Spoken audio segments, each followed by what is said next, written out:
paritaire chargée d'élaborer un texte sur les dispositions restantes en discussion de la proposition de loi visant à protéger les mineurs des risques auxquels les expose l'utilisation des réseaux sociaux.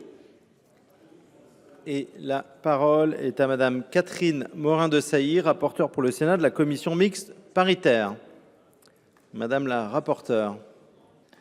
Monsieur le Président, Madame la Ministre, mes très chers collègues, nous arrivons au terme de l'examen d'une proposition de loi qui traduit une ambition commune à l'Assemblée nationale et au Sénat, mieux protéger les enfants et les adolescents des dangers désormais bien documentés des réseaux sociaux. Deux contributions convergentes ont éclairé nos travaux. Le Conseil d'État, saisi par l'Assemblée nationale, préconisait un dispositif gradué, interdiction moins de 15 ans ciblée sur les réseaux jugés dangereux et autorisation parentale pour les autres, seule voie selon lui garantissant la proportionnalité de la mesure. L'ANSES, dans son avis de décembre 2025, allait dans le même sens, recommandant que les réseaux à la conception protectrice restent accessibles aux mineurs dans la mesure où ils peuvent contribuer positivement à leur socialisation. Cette approche graduée avait trouvé sa traduction dans la rédaction du Sénat avec l'avantage que la liste permettait d'indiquer clairement aux familles et aux plateformes quels réseaux sociaux seraient concernés. Cette notion de réseau social étant elle-même évolutive, comme en témoignent les interrogations sur WhatsApp ou certains jeux vidéo. Nos échanges avec la Commission européenne et les nouvelles perspectives de celle-ci, récemment ouvertes, nous conduisent cependant à revenir à une interdiction générale assortie de quelques exceptions que nous avons dûment précisé pour établir en quelque sorte comme une liste blanche. L'avis circonstancié de la Commission, quant à lui, ne portait en réalité que sur les dispositions relatives à l'Arcom, jugées redondantes avec le DSA. Sur la liste des réseaux interdits, d'abord voulue par le Sénat, elle n'a formulé que des observations, signes de conformité au droit de l'Union sous réserve de précision de mise en œuvre. Ces observations doivent en réalité s'interpréter à la lumière du souhait de la Commission de proposer elle-même très rapidement un texte sur ce sujet et de ne pas voir les États membres adopter des dispositions trop différentes qui contrarieraient son propre projet d'harmonisation. En effet, le récent rapport du panel d'experts réuni par Mme von der Leyen laisse entrevoir un dispositif gradué et systémique qui vise à protéger tout en accompagnant l'entrée des jeunes dans le monde numérique. Il pourrait prendre la forme d'un système à 2 étages, un âge minimal fixé ou non à 15 ans par les États membres, assorti au-delà d'obligations de sécurité par conception pour les réseaux sociaux, mais aussi les jeux vidéo et les IA conversationnels, rejoignant ainsi ce que le Sénat avait demandé à travers la résolution européenne que j'avais déposée en juin 2025 sur ce sujet. Dans ce contexte, il convient de considérer le présent texte comme un marqueur, un élément d'un dispositif plus vaste pour les jeunes de 0 à 18 ans qui semble désormais aller dans la bonne direction. Dès lors, la rédaction ayant fait l'objet d'un accord en CMP est volontairement minimaliste. Elle se borne à fixer un âge d'accès aux réseaux sociaux et sa portée normative reste limitée. Par une astuce juridique destinée à éviter tout conflit avec le DSA, l'interdiction concerne les mineurs eux-mêmes sans aucun dispositif de sanction, fort heureusement. L'application à l'égard des plateformes relèvera presque exclusivement de la Commission européenne qui ne sera pas nécessairement incitée à agir avant que son propre dispositif ne soit complètement opérant, il faut bien se le dire. Il faut également rappeler un risque de non-proportionnalité et donc de non-conformité à la Constitution, relevé par 2 fois par le Conseil d'État, malgré ce que semble aujourd'hui en dire son nouveau vice-président. Nous en aurons bientôt le cœur net, le Conseil constitutionnel devant probablement être saisi. S'agissant enfin de l'interdiction du portable au lycée, la version élaborée par le Sénat, déjà prévue dans ma proposition de loi, a fait l'objet d'un large accord et figure dans le texte sur lequel vous allez vous prononcer. Cette interdiction devait être fixée dans le cadre d'un projet d'établissement et de règlement. Malgré ses limites, ce texte donc témoigne de notre volonté d'avancer, car il est temps d'agir et les plateformes ont épuisé notre patience, mais il est aussi un aiguillon pour la Commission européenne. Surtout, il s'inscrit désormais dans un dispositif beaucoup plus complet dont les travaux européens laissent entrevoir enfin les contours. C'est à ce titre seul que je vous propose de l'approuver. Il reste qu'au niveau national, Madame la Ministre, des mesures de prévention et d'accompagnement au niveau médico-social, médical, scolaire, de formation et d'information font encore défaut. Cette dimension est essentielle. Il est indispensable que la proposition de loi adoptée par le Sénat le 25 décembre dernier, à mon initiative, votée à l'unanimité, soit inscrite à l'ordre du jour de l'Assemblée nationale dès la rentrée. Car plus la société accompagnera l'usage du numérique par les enfants et les adolescents, moins ils risqueront de s'enfermer dans des pratiques dangereuses, ce qu'un simple système binaire d'interdiction ou d'autorisation ne saurait garantir à lui seul. Je vous remercie pour votre attention. Merci Madame la rapporteure. La parole est à Madame Anne Le Hénaff, ministre déléguée chargée de l'intelligence artificielle et du numérique. Monsieur le Président, Madame la rapporteure, chère Catherine Morin-Desailly, Monsieur le Président de la Commission de la Culture, Monsieur Laurent Lafon, Mesdames et Messieurs les sénateurs, je me réjouis évidemment d'être avec vous cet après-midi pour la lecture des conclusions de la Commission mixte paritaire sur cette proposition de loi essentielle pour clore un parcours législatif initié depuis janvier 2026. Je souhaite tout d'abord excuser l'absence d'Édouard Geffray, le ministre de l'Éducation nationale, qui est retenu à l'Assemblée nationale. La proposition de loi qui vise à protéger les mineurs des risques auxquels les expose l'utilisation des réseaux sociaux est d'abord essentielle parce qu'elle vient concrétiser une idée forte et une évidence qui s'impose aujourd'hui pleinement à tous. Cette évidence, c'est qu'il nous faut agir sans délai pour protéger nos enfants des dangers des réseaux sociaux. Nous le devons tout d'abord à nos enfants. Nous le devons également à tous les parents et aux familles dont certaines ont parfois été brisées. Et je veux avoir une pensée particulière pour ces familles. Je sais qu'elles nous écoutent et sont attentives à nos travaux. En 2026, lors de ses vœux, le Président de la République exprimait clairement sa volonté de protéger nos enfants et nos adolescents des réseaux sociaux et des écrans.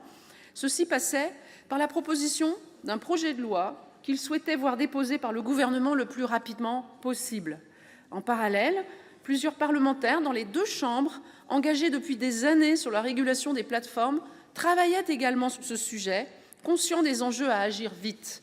La protection de la population, la réglementation des réseaux sociaux ont fait l'objet de plusieurs travaux de députés et de sénateurs.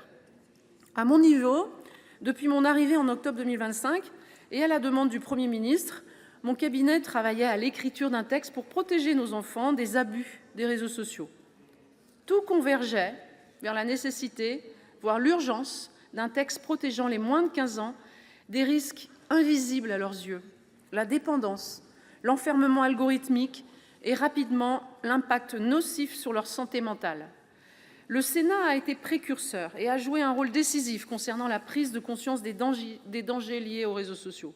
Sans prétendre à l'exhaustivité, on pourrait évoquer la commission d'enquête sur TikTok, présidée par Mickaël Valette et rapportée par Claude Maluret, mais aussi les nombreux travaux des différentes commissions, et notamment, sous votre impulsion, Monsieur le Président Lafon, sur la santé mentale et l'exposition précoce aux écrans. Je pense enfin, bien sûr, à votre proposition de loi, Madame la rapporteure, sur les risques liés à l'exposition aux écrans et les méfaits des réseaux sociaux qui portent des actions essentielles en matière d'éducation et de santé et qui sera examinée prochainement à l'Assemblée nationale sur du temps gouvernemental. Vous avez été parmi les premières à alerter sur les risques rencontrés par les mineurs en ligne et face aux écrans. Vous avez porté auprès de la Commission européenne, de vos collègues parlementaires et des gouvernements successifs la nécessité pour la puissance publique de réguler ces espaces et d'accompagner les usagers. Votre proposition de loi complétera utilement les dispositions introduites par la proposition de loi que nous examinons cet après-midi.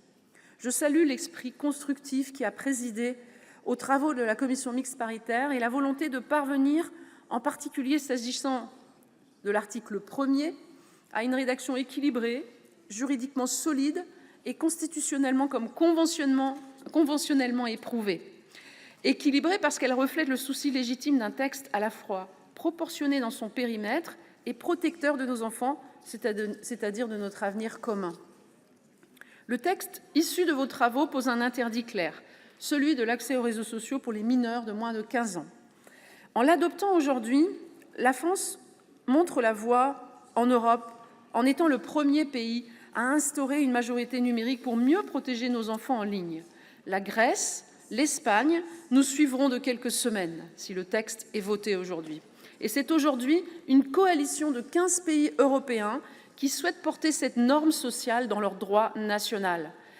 Parce que c'est bien en européen que nous avançons, vous l'avez dit, Madame la rapporteure.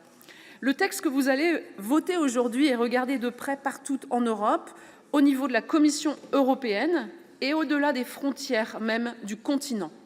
La présidente de la Commission européenne a d'ores et déjà annoncé le lancement d'un processus pour une majorité numérique en Europe, décision que la France soutient pleinement. J'ajoute que, sous l'impulsion du Président de la République, la protection des mineurs en ligne est désormais à l'agenda de nos rendez-vous internationaux avec nos partenaires. Sous la présidence française du G7, la protection des mineurs en ligne est devenue une priorité absolue, partagée par l'ensemble de ses membres. La prise de conscience est mondiale. Présente il y a quelques semaines à l'événement Global Dialogue on AI Governance organisé par l'ONU, j'ai été marquée par la force du discours du secrétaire général Antonio Guterres sur la protection des enfants en particulier et des populations en général face aux risques générés par les pratiques des plateformes. Preuve, s'il en était, que le sujet est mondial. La commission mixte paritaire est également venue conforter ce texte en confirmant l'interdiction du téléphone portable au lycée. Les retours du terrain sont sans ambiguïté. Les élèves sont plus attentifs, plus concentrés, plus disponibles pour les apprentissages sans téléphone portable à l'école. C'est aussi un intérêt pour le climat scolaire, pour limiter les conflits et enfin pour la santé et l'émancipation de nos enfants. Vous allez donc voter, mesdames et messieurs les sénateurs, un texte comprenant 2 mesures majeures et dont l'enjeu principal est de protéger la santé et l'émancipation des enfants.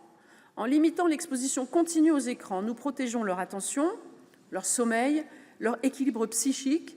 Nous leur donnons aussi l'occasion de retrouver d'autres formes de sociabilité, le débat, la lecture, l'échange direct, qui sont les fondements même de la citoyenneté.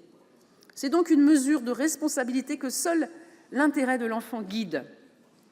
Mesdames et messieurs, par votre vote aujourd'hui, vous allez marquer, je l'espère, d'une pierre blanche le chemin de la protection des mineurs en ligne en France, tout autant que vous allez passer le message aux plateformes que nous n'autoriserons plus l'utilisation de méthodes non conformes à notre droit et à nos valeurs et qui mettent en danger nos enfants. L'enjeu, pour les plus jeunes d'entre nous et pour notre société tout entière, en vaut la peine. Je vous remercie. Merci Madame la Ministre. Je rappelle qu'en application de l'article 42 alinéa 12 du règlement, le Sénat statue par un seul vote sur l'ensemble du texte. Nous passons aux explications de vote des groupes à raison d'un orateur par groupe. Et nous débutons avec Madame Mathilde Ollivier pour le groupe Écologiste, Solidarité et Territoires. Monsieur le Président, Madame la Ministre, Madame la rapporteure, chers collègues, nous arrivons au terme de l'examen de cette proposition de loi visant à mieux protéger les mineurs des réseaux sociaux. Depuis le début de nos débats, une chose ne fait aucun doute, nous partageons tous le même objectif. Oui, il est urgent de mieux protéger les jeunes face aux effets délétères de ces plateformes. Les études s'accumulent, les familles nous alertent, les professionnels de santé également. Les algorithmes de ces plateformes sont conçus pour capter l'attention, enfermer les plus jeunes dans des logiques addictives et les exposer chaque jour à des contenus anxiogènes, violents, parfois même pornographiques. Une santé mentale qui se dégrade, des troubles alimentaires, des pensées suicidaires. Nous avons laissé des entreprises privées structurer une partie de la vie sociale et cognitive de nos enfants sans cadre législatif et démocratique suffisant. Nous avons donc une responsabilité collective.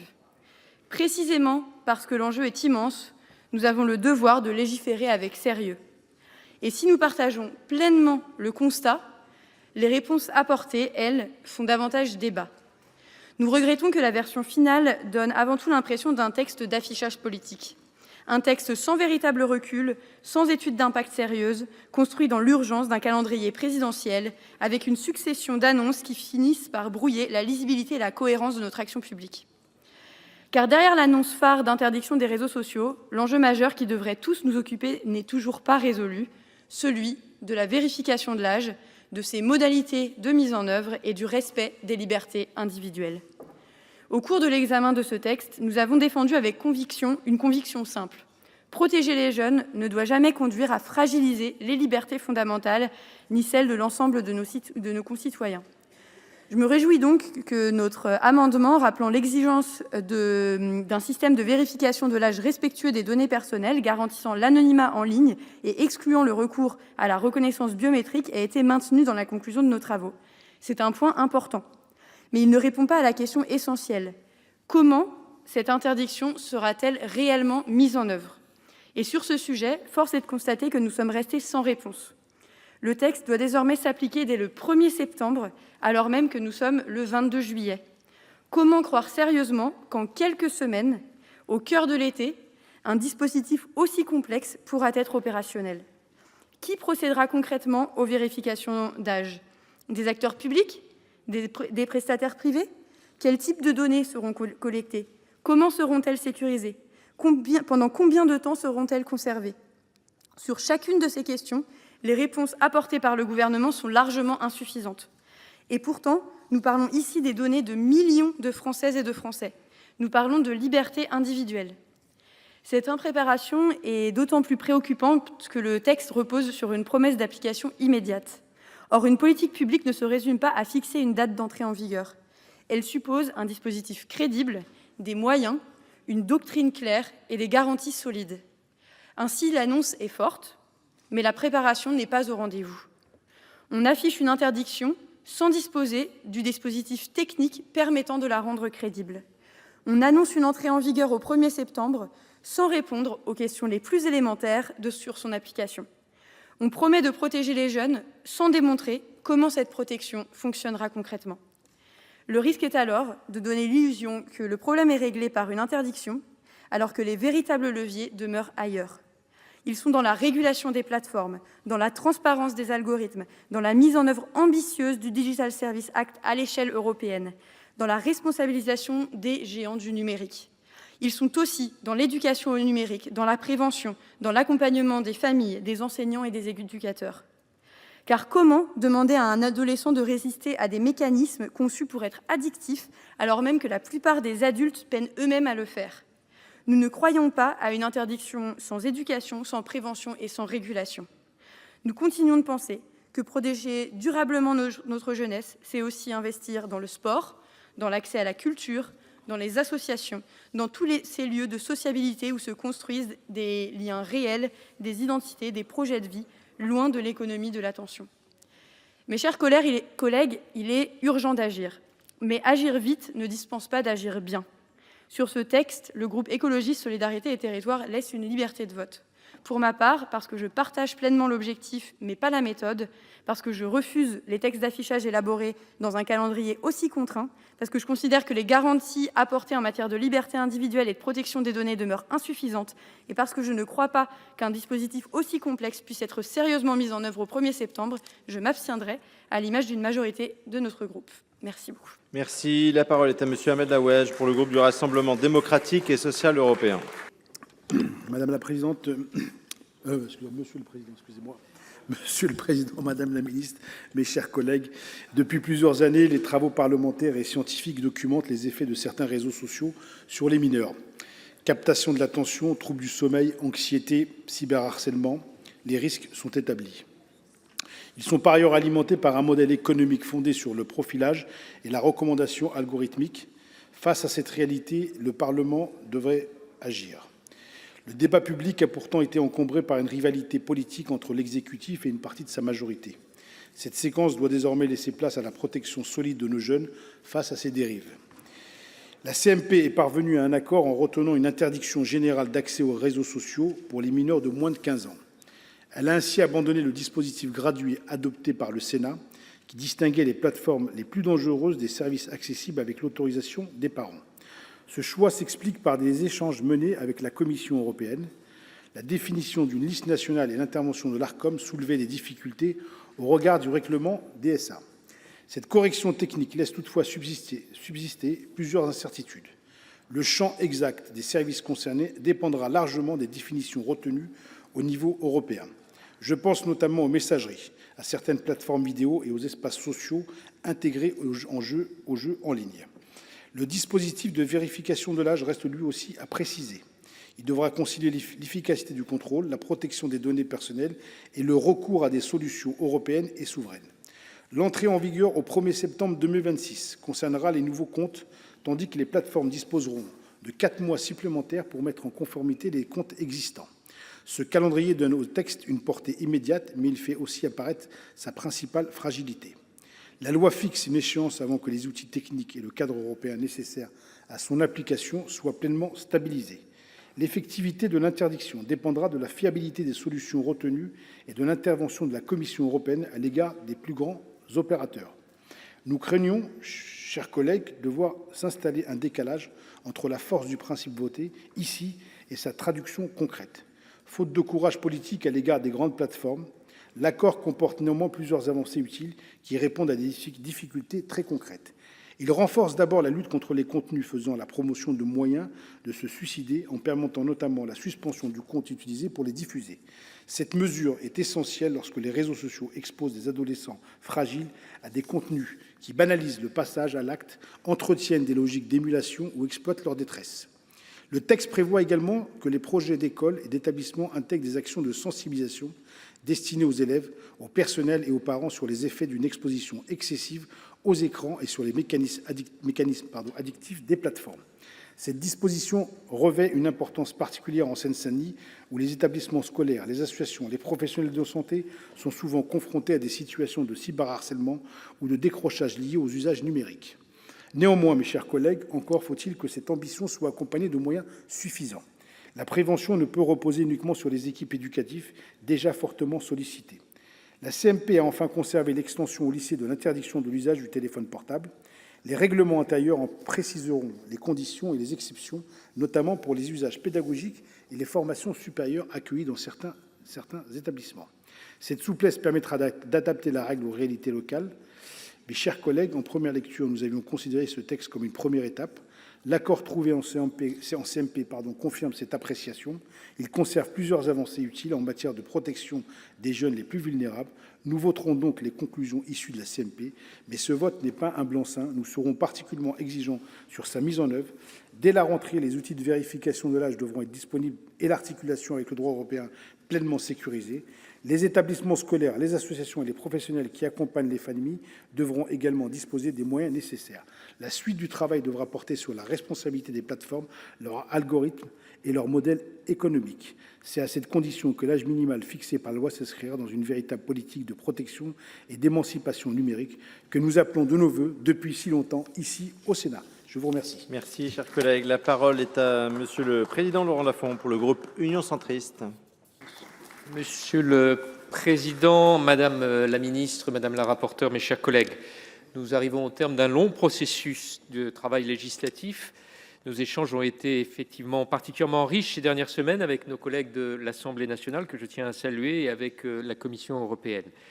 Ce texte est important pour un point sur lequel nous étions tous d'accord en commission mixte paritaire hier, affirmer la dangerosité des réseaux sociaux pour les plus jeunes et constater malheureusement que les responsables des plateformes n'ont rien fait pour y remédier, malgré les études nombreuses sur ce sujet, notamment des autorités sanitaires. C'est pourquoi il était important de parvenir à un accord en commission mixte paritaire sur la PPL déposée par Madame la députée Laure Miller. Le texte issu des travaux de la commission mixte paritaire prévoit une interdiction de l'accès aux réseaux sociaux aux mineurs de moins de 15 ans. Il implique la mise en place d'un système sécurisé de vérification de l'âge. À cet égard, Madame la Ministre, les attentes d'une solution sûre sont très fortes, vous les connaissez. Les questions restent nombreuses et j'espère que vous pourrez nous apporter des réponses précises pour une mise en œuvre dès le 1er septembre. Quel dispositif sera choisi? Quelles assurances seront données pour éviter une collecte massive de données, notamment par un tiers privé? Lors de l'élaboration de ce texte, nous avons été contraints de naviguer entre deux risques juridiques. D'une part, celui d'une non-conformité au droit européen qui se manifeste d'une manière d'ailleurs quelque peu ambiguë dans l'avis de la Commission européenne sur le texte qui lui a été transmis. Et d'autre part, le risque élevé relevé par le Conseil d'État en début de cette année d'une non-conformité à la Constitution d'une mesure d'interdiction générale faute de proportionnalité. Un risque qui, selon nous, reste réel. Nous partageons tous une même préoccupation après la loi Avia qui visait à lutter contre la haine en ligne, censurée pour non-respect de la Constitution, puis la loi Marcangeli visant à interdire aux mineurs l'accès aux réseaux sociaux inapplicable en raison d'une non-conformité au droit européen. Un troisième échec affaiblirait évidemment considérablement la voix du législateur français, ce que nous ne souhaitons pas. Je remercie les rapporteurs de nos deux assemblées pour avoir travaillé ensemble à une rédaction qui convienne à nos deux assemblées. Ce texte concerne également l'éducation nationale, puisque l'interdiction au lycée de l'utilisation du téléphone portable déjà prévue dans les collèges et dans les écoles au collège termine ce texte. Cette interdiction doit constituer une chance pour la communauté éducative de discuter de l'utilisation du numérique et des dangers d'une utilisation non raisonnée de celui-ci.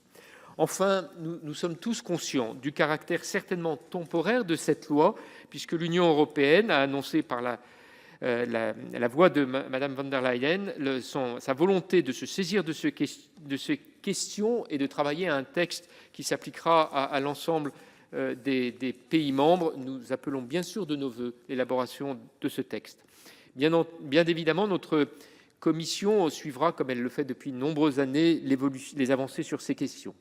À cet égard, je souhaite évidemment saluer et remercier l'engagement de longue date de notre collègue Catherine Morin-Desailly, qui depuis de nombreuses années sensibilise, avertit sur cette question. Et je voudrais souligner à ce moment de mon propos que l'interdiction doit s'accompagner aussi de mesures de prévention qui sont contenues dans la proposition de loi écrite par Catherine Morin-Desailly, que nous avons votée en décembre dernier et que nous appelons bien sûr à poursuivre son travail législatif. Chers collègues, cette loi constitue une aide pour les parents face aux dangers des réseaux sociaux et un aiguillon pour l'Union européenne pour l'inciter à avancer rapidement sur ce sujet. C'est pour cette raison et dans un esprit de responsabilité et parce que nous sommes d'abord conscients des dangers que constituent les réseaux sociaux pour les enfants que le groupe UC votera évidemment en faveur de ce texte. Merci, Monsieur le Président. La parole est à Monsieur Pierre-Jean Verzelen pour le groupe Les Indépendants, République et Territoires. Monsieur le Président, Madame la Ministre, Madame la Rapporteure, Monsieur le Président de la Commission, mes chers collègues, les réseaux sociaux ont changé nos vies, pour le meilleur et pour le pire. Pour le meilleur parce qu'ils permettent d'échanger, de s'informer, de communiquer, de se divertir dans n'importe quel lieu et à n'importe quel moment.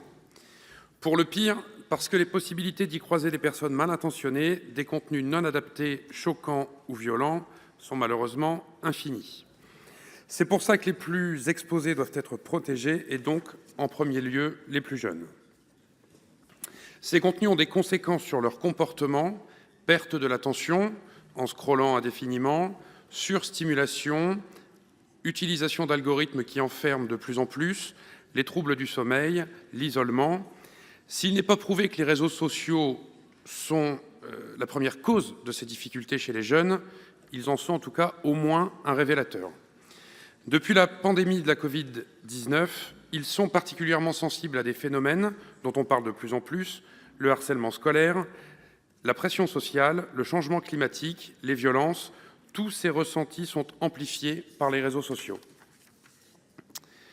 Ces réseaux sociaux sont aussi la voie royale pour la désinformation, le cyberharcèlement, qui ne laisse aucun répit aux jeunes qui en sont victimes, et l'accès à des contenus extrêmement toxiques faisant la promotion de comportements les plus extrêmes. Près de 10% des jeunes passent plus de 5 heures par jour sur les réseaux sociaux. Cette utilisation excessive empiète sur les heures de sommeil, se fait au détriment d'autres activités. Elle entretient une sédentarité déjà trop importante. Le recours à la médecine et à la chirurgie esthétique explose chez les jeunes femmes. Le recours aux psychotropes a augmenté de 20% depuis 5 ans chez les moins de 20 ans. Le taux de suicide augmente de manière préoccupante.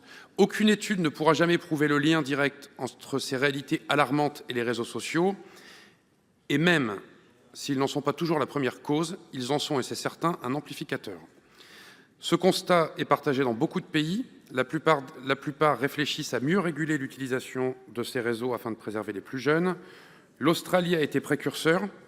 C'est en place depuis décembre 2025 et les résultats sont, il faut le dire, à ce jour mitigés.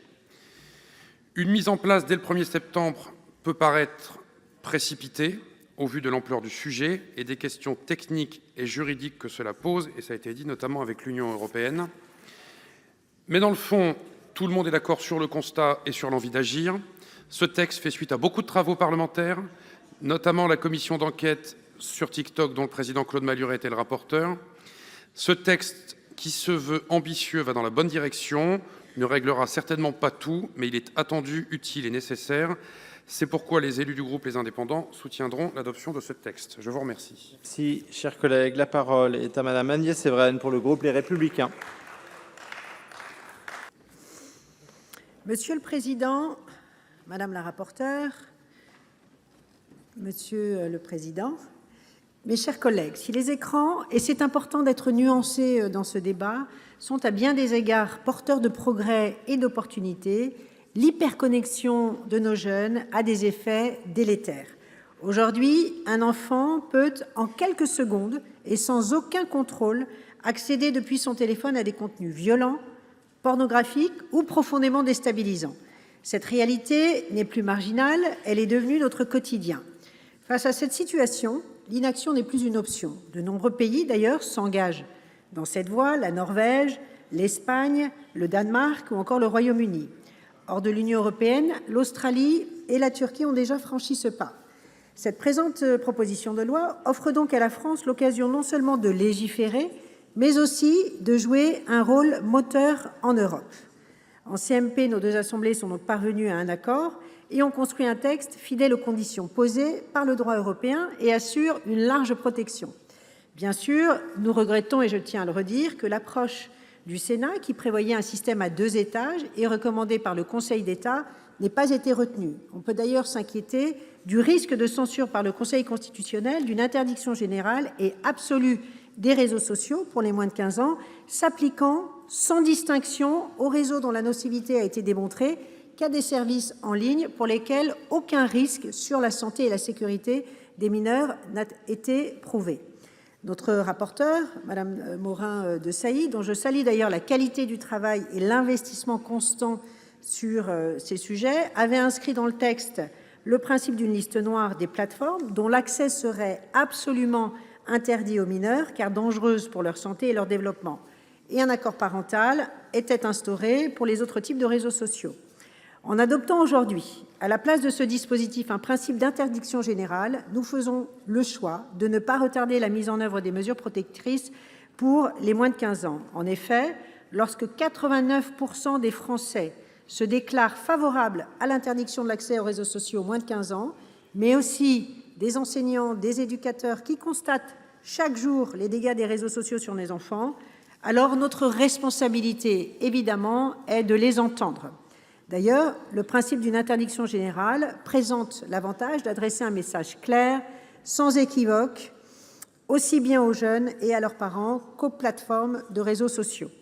Un second signal fort, auquel je suis particulièrement attachée, figure dans cette proposition de loi, c'est l'interdiction du téléphone portable au lycée, dans la continuité de la loi de 2018, qui s'applique déjà, faut-il le rappeler, à l'école et au collège. C'est donc l'enjeu d'une scolarité sans téléphone du primaire au lycée.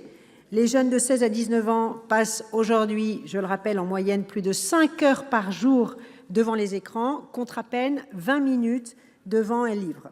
Les cours se terminent, mais les écrans, eux, ne s'arrêtent jamais. Les spécialistes nous alertent. Cette hyperconnexion de nos jeunes aux écrans fragilise l'attention, la concentration, le sommeil et bien évidemment la construction du jugement. Aujourd'hui, près d'un lycée sur 3 a déjà inscrit cette interdiction dans son règlement intérieur. J'ai d'ailleurs rencontré beaucoup de proviseurs qui l'ont d'ores et déjà mis en pratique et qui nous disent tous constater un climat scolaire complètement apaisé, de meilleurs résultats et une meilleure concentration, évidemment un mieux-être des élèves. Le texte issu de l'Assemblée nationale se contentait d'interdire le téléphone dans certaines zones et laissait aux établissements le soin de définir des espaces autorisés. C'est un dispositif qui était illisible et inapplicable. La rédaction que j'ai proposée pour l'interdiction du téléphone portable dans les lycées, qui a été acceptée en CMP, pose un principe clair, c'est l'interdiction dans toute l'enceinte du lycée. Bien entendu, des dérogations seront prévues, notamment pour les usages pédagogiques ou des besoins spécifiques, et je pense aux étudiants et aux internats, mais ça relèvera bien entendu de l'autonomie de chaque établissement. Enfin, et pour conclure, je voudrais juste exprimer un regret. La proposition de loi de notre collègue Catherine Morin-Desailly, qui avait été adoptée à l'unanimité, nous espérons qu'elle sera très très vite inscrite à l'ordre du jour de l'Assemblée, parce que, bien évidemment, il s'agit en fait d'un enjeu systémique et il est important de fonctionner sur les deux jambes. Je vous remercie. Merci, cher collègue. La parole est à Monsieur Martin Lévrier pour le groupe Rassemblement des démocrates, progressistes et indépendants. Monsieur le Président, Madame la Ministre, Monsieur le Président de la Commission, Madame la rapporteure, mes chers collègues, nous arrivons au terme d'un parcours législatif d'un texte ambitieux qui devrait faire de la France le premier pays d'Europe à instaurer une majorité numérique. Si les constats et objectifs étaient partagés sur tous les bancs, les moyens pour y parvenir étaient loin de faire l'unanimité. Nous pouvons donc saluer l'accord auquel nous sont parvenus hier les membres de la CMP. Cette proposition de loi, d'un constat largement documenté par les scientifiques et les professionnels de santé, les réseaux sociaux, fondés sur la captation de l'attention et la maximisation du temps passé sur les écrans, ont des effets dévastateurs sur les plus jeunes. L'ANSES l'a rappelé récemment, sédentarité, troubles du sommeil, exposition aux cyberviolences et au cyberharcèlement pèsent sur un public adolescent particulièrement captif. Alors que l'enfance et l'adolescence devraient être une période d'ouverture sur le monde, les réseaux sociaux enferment, isolent, captent l'attention au détriment de la santé, de l'équilibre, de la qualité de vie, de tout ce dont les plus jeunes ont besoin pour se construire. Protéger les mineurs des dérives des réseaux sociaux est donc un devoir. Un devoir envers les familles trop souvent démunies face à un phénomène récent qu'elles ne maîtrisent pas toujours. Un devoir envers les mineurs eux-mêmes qui, conscients des dangers, sont souvent les premiers à reconnaître qu'ils ont besoin d'être accompagnés. Sur ce sujet, le Sénat a joué un rôle pionnier, notamment grâce au travail de Catherine Morin-Desailly, auteur de la proposition de loi visant à protéger les jeunes de l'exposition excessive aux écrans que nous avons adoptée cette année. Si les objectifs faisaient consensus, les débats à l'Assemblée nationale et au Sénat ont révélé des divergences sur la méthode, en particulier sur les modalités de l'interdiction des services des réseaux sociaux aux mineurs. En première lecture, le groupe RDPI avait fait part de ses réserves sur la rédaction retenue par le Sénat. Définir une liste de services de réseaux sociaux interdits, plutôt que de poser une interdiction générale comme le proposaient initialement les députés, comportait des risques. Faire peser la responsabilité sur les mineurs plutôt que sur les plateformes et pousser les jeunes à se reporter vers des services moins connus ou plus à risque. Nous avions également alerté sur un risque de frottement avec les prérogatives de la Commission européenne et la marge de manœuvre accordée par les lignes directrices. Le texte élaboré par la CMP tient compte des réserves émises par la Commission européenne le 7 juillet dernier, y compris en retirant du texte toute mention de l'Arcom. Nous nous en félicitons. Il permet aussi de préserver un apport important du Sénat, l'interdiction du portable et des produits assimilés au lycée, mesure que nous avions saluée en première lecture. Mais soyons clairs, l'interdiction, si elle envoie un signal fort, ne peut suffire à elle seule. Elle doit s'inscrire dans une politique globale qui combine éducation aux médias, responsabilité parentale et mise en place de solutions alternatives. Des initiatives existent pour mieux accompagner les jeunes et leurs parents, mais elles sont souvent méconnues.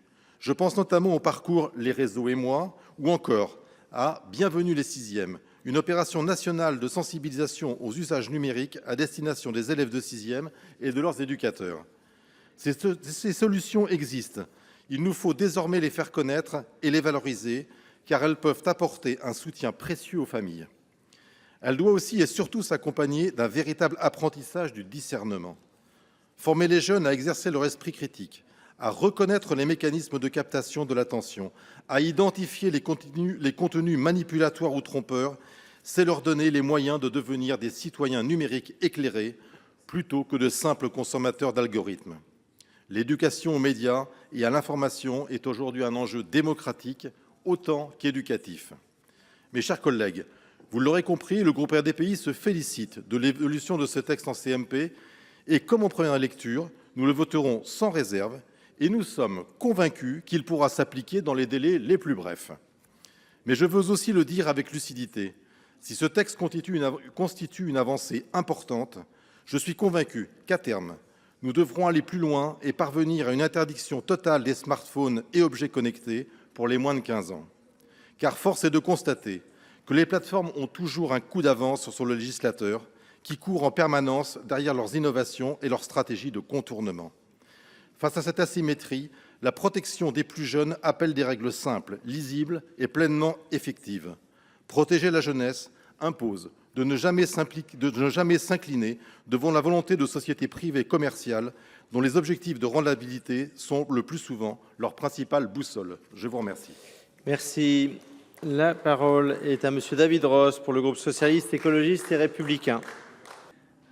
Monsieur le Président, Madame la Ministre, Madame la Rapporteure, Monsieur le Président de la Commission, mes chers collègues, nous voilà réunis pour valider ou non les conclusions de la commission mixte paritaire tenue hier après-midi concernant la proposition de loi visant à protéger les mineurs des risques auxquels les expose l'utilisation des réseaux sociaux. Le texte examiné au Sénat le 31 mars dernier, dans le cadre d'une procédure accélérée choisie par le gouvernement, visait à permettre des annonces fortes pour la rentrée scolaire de septembre 2026. Le Sénat avait enrichi la proposition initiale de l'Assemblée nationale et au regard de la complexité des dispositions tant en droit constitutionnel français qu'en droit législatif européen, ces modifications ont requis un temps d'expertise spécifique du Conseil d'État et de la Commission européenne. Alors la question légitime que nous devons nous poser est: sommes-nous pleinement satisfaits du résultat produit en CMP ?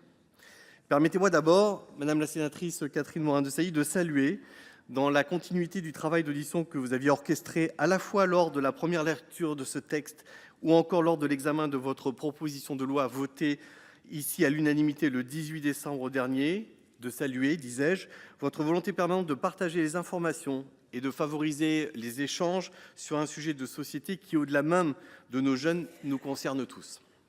Bien sûr, on ne peut que souscrire à une démarche volontaire de légiférer rapidement au regard des nombreuses études sur les effets néfastes des réseaux sociaux pour les adolescents. Le colloque, organisé le 25 juin dernier au Sénat, auquel j'ai participé, est venu confirmer, si nécessaire, concernant les conséquences néfastes d'usage excessif des réseaux sociaux sur la santé des adolescents, sommeil, concentration, irritabilité, anxiété, voire dépression, et au risque de cyberharcèlement et de pédocriminalité. Cependant, comme je le disais déjà à ce pupitre au cours de l'examen en première lecture de cette proposition de loi, il serait dérisoire, inefficace, voire contre-productif d'ériger un texte uniquement marqué d'interdits et de sanctions. Si nous souhaitons réellement être efficients, il nous faut d'une part jongler avec de l'interdiction et des sanctions, de la sensibilisation, de la prévention et de la formation. Et d'autre part, au regard de l'application ou non des textes législatifs passés, des avis des conseils d'État prononcés ou supposés, du droit de l'Union européenne en vigueur et en particulier du Digital Services Act, il nous faut viser juste dans notre travail législatif. Or, le texte issu de la CMP donne un sentiment de confusion entre vitesse et précipitation, voire de navigation à vue. Alors que nous partageons les mêmes ambitions sur ce sujet essentiel pour l'avenir de notre jeunesse, nous ne pouvons assumer de naviguer à vue. Qu'il y ait des inconnus, des hésitations d'interprétation, cela peut se comprendre. Mais cela ne saurait justifier, comme c'est le cas dans le texte final issu de la CMP, de supprimer totalement le principe d'une liste noire, celle des plateformes totalement interdites, ou de ne pas insérer une liste blanche, celle constituée d'exceptions à considérer, de ne pas différencier des plateformes de réseaux sociaux de celles dont l'activité de réseau social ne constitue qu'une fonctionnalité accessoire, de ne pas intégrer une date d'application différée afin de rendre crédible la mise en application de la loi. Alors, face à ces manquements, face au risque d'inconstitutionnalité au regard des droits des enfants et des adolescents, face à la disparition de l'article 3 qui ouvrait le champ des sanctions, ce texte est davantage une annonce, une intention, plus qu'une loi pleinement opérationnelle. De plus, je n'évoque même pas la non-intégration des aspects pédagogiques, de sensibilisation et de formation présents dans la proposition de loi de notre collègue et rapporteure Catherine Morin-Desailly, toujours en attente d'inscription à l'Assemblée nationale. On a l'impression qu'un texte voté à l'unanimité, cela est suffisamment rare pour que cela soit rappelé, soit délibérément repoussé au plus tôt à la fin du mois de septembre, digne d'une deuxième session, et que le texte présenté aujourd'hui élagué de toutes parts doit être voté le plus rapidement possible avant la pause estivale. Il est clair que le seul objectif est d'afficher une interdiction au 1er septembre, une interdiction voulue à juste titre par le Président de la République et Madame la Ministre, sauf que je ne suis pas sûr que le Président de la République souhaitait un texte dont on peut craindre qu'il ne soit opérationnel et applicable au 1er septembre de cette année. Car ce n'est pas la seconde session qui menace ce texte, mais plutôt le redoublement. Et à trop assumer de naviguer à vue, on risque d'hériter d'un radeau législatif de la Méduse.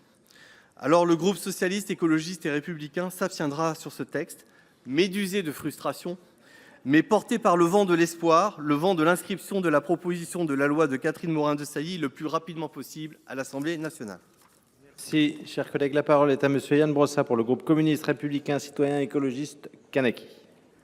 Monsieur le Président, Madame la Ministre, mes chers collègues, en première lecture, notre groupe avait exprimé une position claire. Nous ne croyons pas qu'une interdiction à elle seule puisse constituer une politique publique, car l'interdiction n'éduque pas, elle n'apprend pas à faire un usage raisonné des réseaux sociaux, ni ne développe l'esprit critique ou l'autonomie. Elle ne prépare pas non plus les jeunes à devenir des adultes capables de maîtriser ces outils. La commission mixte paritaire ne nous a malheureusement pas fait changer d'avis. Nous regrettons d'abord qu'elle ait supprimé l'une des rares améliorations apportées par le Sénat, la possibilité d'établir une liste de plateformes concernées. Cette liste noire avait un mérite évident, elle donnait un périmètre clair à la loi, elle permettait d'identifier les plateformes les plus dangereuses et d'y inclure, le cas échéant, certains forums ou espaces de discussion qui, sans être toujours qualifiés de réseaux sociaux, ont pu parfois accueillir des communautés où prospèrent les discours sexistes, antisémites ou complotistes. Avec la rédaction issue de la CMP, ces espaces risquent désormais d'échapper au champ d'application du texte. Ainsi, privés d'accès aux grandes plateformes, certains jeunes pourraient se reporter massivement vers des espaces encore moins régulés, moins modérés, parfois plus toxiques encore. Cette CMP a donc préféré le flou à la précision, le flou sur le périmètre de la loi, le flou sur les plateformes réellement concernées et finalement le flou sur son application. Les débats en CMP l'ont d'ailleurs confirmé, tandis que plusieurs parlementaires ont souligné que nous étions en train, je cite, de naviguer à vue, la rapporteure de l'Assemblée nationale l'a elle-même revendiqué. Permettez-moi, chers collègues, de souligner cette étrange manière de légiférer où l'on reconnaît d'emblée que nous ne savons pas précisément comment la loi s'appliquera et qu'il faudra peut-être la corriger dans quelques mois. Et c'est bien ce qui ressort de ce texte, nous légiférons sans savoir précisément comment cette loi sera appliquée. Nous regrettons également que ce texte se cantonne à constater la dangerosité des réseaux sociaux sans jamais s'attaquer à ce qui les rend véritablement nocifs, leur modèle économique. Le véritable sujet, ce sont les algorithmes de recommandation, l'économie de l'attention, les mécanismes de conception addictive qui enferment les utilisateurs dans une logique permanente de captation de leur attention. Sur tous ces sujets, le texte demeure malheureusement silencieux. Enfin, nous restons profondément perplexes sur la question pourtant centrale de la vérification de l'âge. Si nous ne sommes pas hostiles au principe d'une vérification de l'âge, encore faudrait-il savoir comment celle-ci sera mise en œuvre. Qui effectuera cette vérification? Selon quelles modalités? Au moyen de France Identité, d'un tiers de confiance, d'un prestataire privé? Avec quelle garantie pour la protection des données personnelles? Sur toutes ces questions essentielles, les débats de la CMP ont montré que les réponses n'étaient pas arrêtées. Le texte renvoie aux lignes directrices européennes et à des dispositifs qui restent encore à préciser, sans apporter lui-même les garanties nécessaires. C'est plus que préoccupant. Aujourd'hui, nous votons donc une interdiction dont les modalités concrètes de mise en œuvre restent largement indéterminées. Plutôt que de privilégier la navette parlementaire pour débattre de manière approfondie de ces questions, nous nous contentons de vouloir envoyer un signal. Et qu'importe si celui-ci passe sans capacité de contrôle définie, rendant ainsi le texte non opérant et le cantonnant donc à du déclaratif. En réalité, cette précipitation poursuit un tout autre objectif, réaliser une belle opération de communication, tout cela étant très loin d'une véritable politique publique. Car la réalité sera tout autre, les difficultés d'application, les incertitudes juridiques et les mécanismes addictifs des plateformes demeureront. Pour toutes ces raisons, notre groupe s'abstiendra sur les conclusions de cette commission mixte paritaire. Je vous remercie. Merci, chers collègues.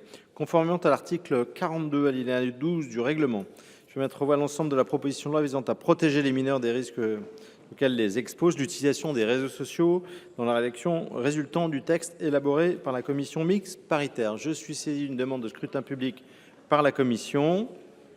Le scrutin est ouvert. Personne ne demande à voter. Le scrutin est donc clos. 345 votants, 245 exprimés pour, 243 contre 2. La proposition de loi visant à protéger les mineurs des risques auxquels les expose l'utilisation des réseaux sociaux est adoptée. Mes chers collègues, je vais suspendre la séance quelques instants afin de permettre à chacun de s'installer, pour notamment le ministre de l'Intérieur, pour le prochain point à l'ordre du jour. La séance est suspendue. Merci d'avoir regardé ce contenu jusqu'au bout. Pour faire vivre la chaîne et partager votre avis, vous pouvez liker ou commenter la vidéo. N'oubliez pas d'activer la cloche pour ne rien rater des prochaines actualités et infos politiques. À très bientôt sur IFP.